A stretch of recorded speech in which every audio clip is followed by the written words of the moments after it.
Hi hello ನಮಸ್ಕಾರ. Ammi's cookery YouTube ಚಾನೆಲ್ಗೆ ನಿಮ್ಗೆಲ್ರಿಗೂ ಮತ್ತೊಮ್ಮೆ ಪ್ರೀತಿಯ ಸ್ವಾಗತ. ಎಲ್ಲರೂ ಚೆನ್ನಾಗಿದ್ದೀರಾ ಅಂತ ಅಂದ್ಕೊತೀನಿ. ಕೆಲವೊಂದು ಸರಿ ನಾವೇನೇ ಮಾಡಿಕೊಟ್ರು ಏನೇ ಮಾಡಿದ್ರು ಬಾಯಿ ರುಚಿಸಲ್ಲ, ಊಟ ಮಾಡೋಕ್ಕಾಗಲ್ಲ ಅಂತ ಹೇಳೋರಿಗೆ ಒಂದು ಸರಿ ಈ ಸಾರನ್ನು ಮಾಡಿಕೊಟ್ಟು ಊಟ ಮಾಡೋಕ್ಕೆ ಹೇಳಿ ತುಂಬಾ ಇಷ್ಟಪಡ್ತಾರೆ. ಖಂಡಿತವಾಗ್ಲೂ ತುಂಬಾ ಇಷ್ಟಪಡ್ತಾರೆ. ಅದೇನು ಅಂತಂದರೆ ಜಸ್ಟ್ ಒಂದು ಅಥವಾ ಎರಡು ಮಾವಿನ ಹಣ್ಣಿದ್ರೆ ಸಾಕು, ತುಂಬಾ ರುಚಿಯಾಗಿರುವಂತಹ ಖಾರವಾಗಿರುವಂತಹ ಹುಳಿ ಆಗಿರುವಂತಹ ಒಂದು ಸಾರನ್ನು ಕ್ವಿಕ್ಕಾಗಿ ಪಟ್ಟಂತ ಮಾಡ್ಬೋದು. ಯಾರು ಬೇಕಾದರೂ ಟ್ರೈ ಮಾಡ್ಬೋದು. ರೈಸ್ ತಿನ್ನೋಕ್ಕೆ ಸೂಪರ್ಬ್ ಆಗಿರುತ್ತೆ. ಒಂದು ಸರಿ ನೀವು ಈ ರೆಸಿಪಿನ ಮಾಡಿ ನೋಡಿ, ಆಮೇಲೆ ಖಂಡಿತವಾಗ್ಲೂ ನೆಕ್ಸ್ಟ್ ಟೈಮ್ ಟ್ರೈ ಮಾಡ್ತೀರಾ. ಇವಾಗ ಹೇಗೋ ಮ್ಯಾಂಗೋ ಸೀಸನ್, ಈಸಿಯಾಗಿ ಈ ರೆಸಿಪಿನ ಯಾರು ಬೇಕಾದರೂ ಮಾಡ್ಬೋದು. ಒಂದ್ಸರಿ ಟ್ರೈ ಮಾಡಿ ನನಗೆ ನಿಮ್ಮ ಅಭಿಪ್ರಾಯನ ತಿಳಿಸಿ. ಹಾಗೆಯೇ ಇಲ್ಲಿ ತನಕ ನೀವು ಯಾರಾದರೂ ನನ್ನ ಚಾನೆಲ್ಗೆ ಸಬ್ಸ್ಕ್ರೈಬ್ ಆಗಿಲ್ಲದಿದ್ದರೆ ಸಬ್ಸ್ಕ್ರೈಬ್ ಆಗಿ ನನ್ನ ವಿಡಿಯೋಗಳನ್ನು ನೋಡಿ, ಲೈಕ್ ಮಾಡಿ, ಶೇರ್ ಮಾಡಿ, ಹಾಗೂ ನನ್ನ ಈ ಪ್ರಯತ್ನನ ಸಪೋರ್ಟ್ ಮಾಡಿ. Thank you all. ಈ ರುಚಿಯಾಗಿರುವಂತಹ ತುಂಬಾ ಟೇಸ್ಟಿಯಾಗಿರುವಂತಹ ಮ್ಯಾಂಗೋ ಕರಿನ ಕ್ವಿಕ್ಕಾಗಿ ಈಸಿಯಾಗಿ ಹೇಗೆ ಮಾಡೋದು ಅಂತ ನೋಡ್ಕೊಂಬರೋಣ. ಎಲ್ಲ ಇಂಗ್ರೀಡಿಯೆಂಟ್ಸ್ನ ಲಿಸ್ಟ್ ಹಾಕಿದ್ದೀನಿ. ಜಾಸ್ತಿ ಏನು ಇಂಗ್ರೀಡಿಯೆಂಟ್ಸ್ ಬೇಕಾಗಿಲ್ಲ. ಕೆಲವು ಇಂಗ್ರೀಡಿಯೆಂಟ್ಸ್ನ ಯೂಸ್ ಮಾಡಿಕೊಂಡು ಪಟ್ಟಂತ ಈ ಮ್ಯಾಂಗೋ ಕರಿನ ರೆಡಿ ಮಾಡ್ಬೋದು.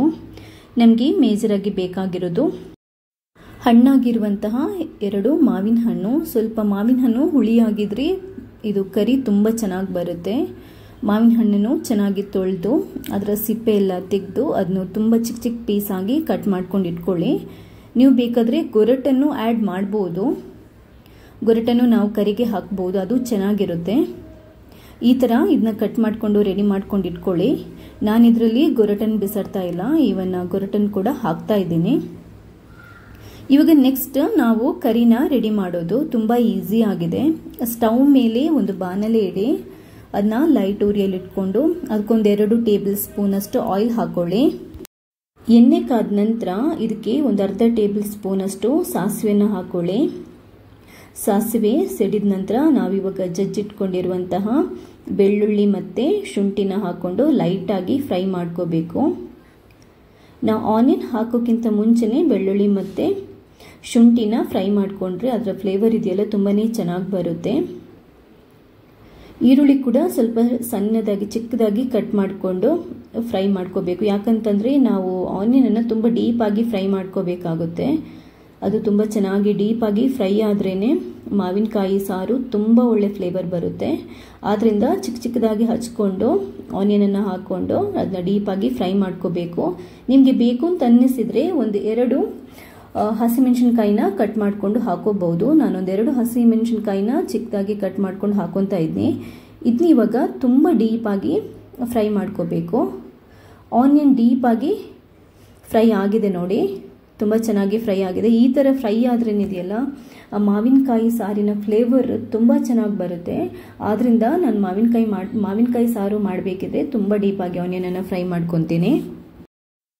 ಫ್ರೈ ಆದ ನಂತರ ಇವಾಗ ಮಾವಿನ ಹಣ್ಣನ್ನು ಹಾಕ್ಕೊಂಡು ಲೈಟಾಗಿ ಫ್ರೈ ಮಾಡ್ಕೊಳ್ಳಿ. ನೋಡಿ, ಈ ಥರ ಲೈಟಾಗಿ ಫ್ರೈ ಮಾಡಿಕೊಂಡು ಇವಾಗ ಇದಕ್ಕೆ ನೀವು 1 ಟೇಬಲ್ ಸ್ಪೂನ್ ಅಷ್ಟು ಸಾಲ್ಟ್ ಹಾಕ್ಕೊಳ್ಳಿ. ಸಾಲ್ಟ್ ಹಾಕ್ಕೊಂಡು ಆಮೇಲೆ ನಾನೊಂದು ಸ್ವಲ್ಪ ಹುಣಸೆ ಹಣ್ಣಿನ ಜ್ಯೂಸನ್ನು ಹಾಕೊತಾ ಇದ್ದೀನಿ. ಯಾಕಂತಂದರೆ ಇದು ಮಾವಿನ ಹಣ್ಣು ತುಂಬ ಹುಳಿ ಇಲ್ಲ, ತುಂಬ ಸ್ವೀಟ್ ಇದೆ ಇದು ಮಾವಿನ ಹಣ್ಣು. ಆದ್ದರಿಂದ ಒಂದು ಸ್ವಲ್ಪ ನಾನು ಹುಣಸೆ ಹಣ್ಣಿನ ಜ್ಯೂಸನ್ನು ಹಾಕೊತಾ ಇದ್ದೀನಿ. ಹುಣಸೆಹಣ್ಣು ಜ್ಯೂಸ್ ಮತ್ತು ನಾವು ಉಪ್ಪು ಹಾಕ್ಕೊಂಡು ಇದನ್ನ ಬೇಯಿಸಬೇಕಾಗುತ್ತೆ. ಇದನ್ನ ಚೆನ್ನಾಗಿ ಮಿಕ್ಸ್ ಮಾಡಿಕೊಂಡು ನೀರೇನು ಹಾಕೋದು ಬೇಡ, ಜಸ್ಟ್ ಹುಣಸೆ ಹಣ್ಣಿನ ಜ್ಯೂಸ್ ಮತ್ತು ಸಾಲ್ಟ್ ಹಾಕ್ಕೊಂಡಿದ್ರೆ ಸಾಕು. ಇದನ್ನ ಒಂದು ಮೀಡಿಯಂ ಫ್ಲೇಮಲ್ಲಿ 2 to 3 ಮಿನಿಟ್ಸ್ ಬೇಯಿಸಿ, ಮುಚ್ಚಿಟ್ಟು ಬೇಯಿಸಿ. 2 to 3 ಮಿನಿಟ್ಸ್ ಆದಾಗ ಮಾವಿನ ಹಣ್ಣು ಬೆಂದಿರುತ್ತೆ. ಮಾವಿನ ಹಣ್ಣು ಇದರಲ್ಲಿ ಬೆಂದಾದ ನಂತರ ನಾವಿದಕ್ಕೆ ಸ್ಪೈಸಸ್ ಎಲ್ಲ ಹಾಕೋಬೇಕಾಗುತ್ತೆ. ನೋಡಿ, ನೀಟಾಗಿ ಮಾವಿನ ಹಣ್ಣು ಬೆಂದಿದೆ. ಇವಾಗ ನಾವಿದಕ್ಕೆ ಸ್ಪೈಸಸನ್ನು ಹಾಕೋಬಹುದು.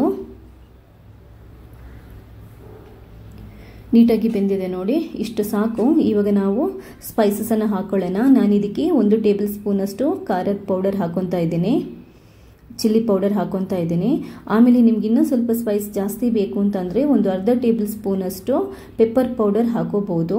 1 ಟೇಬಲ್ ಸ್ಪೂನ್ ಅಷ್ಟು ಧನಿಯಾ ಪೌಡರ್ ಹಾಕೊತಾ ಇದ್ದೀನಿ. ಒಂದು ಅರ್ಧ ಟೇಬಲ್ ಸ್ಪೂನಷ್ಟು ಜೀರಿಗೆ ಪೌಡರ್ ಹಾಕೊತಾ ಇದ್ದೀನಿ. ಅರ್ಧ ಟೇಬಲ್ ಸ್ಪೂನಷ್ಟು ಟರ್ಮರಿಕ್ ಪೌಡರ್ ಅಂದರೆ ಅರಿಶಿನ ಪೌಡರ್ ಹಾಕೊಳ್ಳಿ. ಸ್ವಲ್ಪ ಬೇಕು ಅಂತಂದರೆ ನಿಮಗೆ ಗರಂ ಮಸಾಲ ಪೌಡರ್ನು ಹಾಕೋಬಹುದು, ಬಟ್ ನಾನು ಹಾಕೊತಾ ಇಲ್ಲ. ಆಮೇಲೆ ಒಂದು ಸ್ವಲ್ಪ ಇಂಗು ಹಾಕೊತಾ ಇದ್ದೀನಿ. ಇಷ್ಟೇ ಮಸಾಲ ಇಂಗ್ರೀಡಿಯೆಂಟ್ಸ್, ಇದಕ್ಕಿಂತ ಜಾಸ್ತಿ ಏನೂ ಬೇಕಾಗಿಲ್ಲ. ಈ ಇಂಗ್ರೀಡಿಯೆಂಟ್ಸನ್ನು ಚೆನ್ನಾಗಿ ಮಿಕ್ಸ್ ಮಾಡ್ಕೊಳ್ಳಿ. ಮಿಕ್ಸ್ ಮಾಡಿಕೊಂಡು ಇವಾಗ ನೀವು ಇದಕ್ಕೆ ವಾಟರನ್ನು ಆ್ಯಡ್ ಮಾಡಿಕೊಂಡು ಯಾವ ಹದಕ್ಕೆ ನಿಮಗೆ ಸಾರು ಬೇಕು ಆ ಹದಕ್ಕೆ ಹದ ಮಾಡ್ಕೊಳ್ಳಿ. ನಾನು ಮೀಡಿಯಮ್ ತೆಳು ಮಾಡ್ತಾ ಇದ್ದೀನಿ, ತುಂಬ ತೆಳುವಾಗಿ ಮಾಡ್ತಾ ಇಲ್ಲ, ಮೀಡಿಯಮ್ ಆಗಿ ಮಾಡ್ಕೊತಾ ಇದ್ದೀನಿ. ನೋಡಿ ಕರೆಕ್ಟಾಗಿ ಹದ ಮಾಡ್ಕೊಂಡಿದ್ದೀನಿ. ಇಷ್ಟು ಹದ ಮಾಡ್ಕೊಂಡಾದ ನಂತರ ಇವಾಗ ಇನ್ನೂ ಒಂದು 2 ರಿಂದ 3 ನಿಮಿಷ ನಾವು ಇದನ್ನ ಮುಚ್ಚಿಟ್ಟು ಬೇಯಿಸಬೇಕಾಗುತ್ತೆ. ಮಸಾಲೆ ಇಂಗ್ರೀಡಿಯೆಂಟ್ಸ್ ಎಲ್ಲ ಬೇಯಬೇಕು ಮತ್ತು ಚೆನ್ನಾಗಿ ಕುದಿಬೇಕಿದು. ಅದಕ್ಕೋಸ್ಕರ ನಾನೀಗ ಇದನ್ನ ಮುಚ್ಚಿಟ್ಟು ಬೇಯಿಸ್ತಾ ಇದ್ದೀನಿ. ಬೇಕಿದ್ರೆ ಇವಾಗ ನೀವು ಸಾಲ್ಟ್ ನೋಡ್ಕೊಂಡು ಅಡ್ಜಸ್ಟ್ ಮಾಡ್ಕೊಳ್ಳಿ. ಸಾಲ್ಟ್ ಅಥವಾ ನಿಮ್ಗೊಂದು ಸ್ವಲ್ಪ ಇನ್ನೂ ಸ್ವೀಟ್ ಬೇಕು ಅಂತಂದರೆ ನೀವು ಬೆಲ್ಲನೂ ಹಾಕೋಬಹುದು, ಬಟ್ ನಾನು ಬೆಲ್ಲ ಹಾಕ್ತಾ ಇಲ್ಲ. ಮ್ಯಾಂಗೋ ತುಂಬ ಸ್ವೀಟ್ ಇದೆ, ಅದರಿಂದ ಬೆಲ್ಲ ಹಾಕ್ತಾ ಇಲ್ಲ. ಇದು ಇವಾಗ ಚೆನ್ನಾಗಿ ಕುದಿದಿದೆ. ಸ್ಪೈಸಸ್ ಮತ್ತು ಮಾವು ಎಲ್ಲ ಚೆನ್ನಾಗಿ ಕುದಿದ್ಬಿಟ್ಟು ಚೆನ್ನಾಗಿ ಸಾರು ರೆಡಿ ಆಗಿದೆ. ಇವಾಗ ನಾವು ಇದಕ್ಕೆ ಬೆಳ್ಳುಳ್ಳಿ ಅಥವಾ ರೆಡ್ ಚಿಲ್ಲಿ, ಸಾಸಿವೆ ಹಾಕ್ಕೊಂಡು ಒಗ್ಗರಣೆ ಹಾಕೋಬಹುದು. ಫ್ಲೇವರ್ ತುಂಬ ಚೆನ್ನಾಗಿ ಬರುತ್ತೆ. ಆಮೇಲೆ ಕೊತ್ತಂಬರಿ ಸೊಪ್ಪು ಹಾಕ್ಕೊಂಡು ಸ್ವಲ್ಪ ಗಾರ್ನಿಷ್ ಮಾಡ್ಕೋಬಹುದು. ತುಂಬ ಚೆನ್ನಾಗಿರೋ ಫ್ಲೇವರ್ ಬರುತ್ತೆ. ಇಷ್ಟೇ ಇರೋದು, ಮಾವಿನ ಸಾರು ರೆಡಿಯಾಗಿದೆ. ಸ್ಪೈಸಿ ಆಗಿರುವಂತಹ ತುಂಬ ಚೆನ್ನಾಗಿರುವಂತಹ ಮಾವಿನ ಸಾರು ರೆಡಿಯಾಗಿದೆ. ಇವಾಗ ಮಾವಿನ ಹಣ್ಣಿನ ಸೀಸನ್ ಆಗಿರೋದ್ರಿಂದ ಯಾರು ಬೇಕಾದರೂ ಕ್ವಿಕ್ಕಾಗಿ ಈ ಸಾರನ್ನು ರೆಡಿ ಮಾಡ್ಕೋಬಹುದು. ಬಾಯಿ ರುಚಿಸಲ್ಲ ಅನ್ನೋರಿಗೆ ತುಂಬ ಚೆನ್ನಾಗಿರುತ್ತೆ. ಎಸ್ಪೆಷಲಿ ರೈಸ್ ಜೊತೆ ತಿನ್ನಲು ಅದ್ಭುತವಾಗಿರುತ್ತೆ. ಬಾಯಿ ಸಪ್ಪೆ ಸಪ್ಪೆ ಆಗಿರೋರಿಗೆ ಒಂದ್ಸರಿ ಈ ಸಾರನ್ನು ಕ್ವಿಕ್ಕಾಗಿ ಮಾಡಿ ಕೊಡಿ, ಖಂಡಿತವಾಗ್ಲೂ ಅವರು ತುಂಬಾ ಇಷ್ಟಪಡ್ತಾರೆ. ನೀವು ಈ ರೆಸಿಪಿನ ಒಂದ್ಸರಿ ಟ್ರೈ ಮಾಡಿ. ನಿಮಗೆ ಈ ರೆಸಿಪಿ ತುಂಬಾ ಇಷ್ಟ ಆಗುತ್ತೆ ಅಂತ ನಾನು ಅಂದ್ಕೊಂಡಿದ್ದೀನಿ. ಹಾಗೆಯೇ ನಿಮ್ಮ ಅಭಿಪ್ರಾಯನ ನನಗೆ ತಿಳಿಸ್ಲಿಕ್ಕೆ ಮರೆಯಬೇಡಿ. ಇಲ್ಲಿ ತನಕ ನೀವು ಯಾರಾದರೂ ನನ್ನ ಚಾನೆಲ್ಗೆ ಸಬ್ಸ್ಕ್ರೈಬ್ ಆಗಿಲ್ಲದಿದ್ದರೆ ಸಬ್ಸ್ಕ್ರೈಬ್ ಆಗಿ ನನ್ನ ವಿಡಿಯೋಗಳನ್ನು ನೋಡಿ, ಲೈಕ್ ಮಾಡಿ, ಶೇರ್ ಮಾಡಿ ಮತ್ತು ನನ್ನ ಈ ಪ್ರಯತ್ನನ ಸಪೋರ್ಟ್ ಮಾಡಿ. Thank you all.